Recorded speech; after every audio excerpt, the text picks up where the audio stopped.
Hello বন্ধুরা, ঠান্ডার মধ্যে তোমরা সবাই কেমন আছো? আমাদের তো এখানে ভীষণ ঠান্ডা। এই দেখো, ঠান্ডার ভেতরে গরম গরম মটরশুঁটি সিদ্ধ নিয়ে এসেছি, আর দুটো একটা বিনস দিয়েছি। বিনস সিদ্ধ কিন্তু আমার খুব পছন্দ। একটু নুন দিয়ে এনেছি।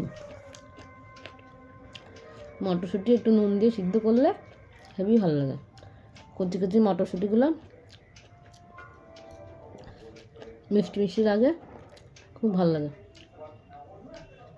তাই সকালে কচি কচি দেখে মটর এনেছিলাম। আমি আর আমার শাশুড়ি খাচ্ছি, এখন ঘরে কেউ নেই। আমি আর আমার শাশুড়ি দুজনে মিলে খাই, মানে ভীষণ ভালো লাগে। আর এই কচি কচি মটরশুঁটির খোসাগুলো ভেতর থেকে শক্ত খোসাটা বের করে শিম বাটার মতো ভেজে বাটা করলে খুব ভালো লাগে। এমন করেও খাই আমরা। তোমরা কারা কারা মটরশুঁটি সিদ্ধ খাওয়া আমার মতো? না খেলে খাবে, খুব ভালো লাগে। খেয়ে দেখবে। টাটা।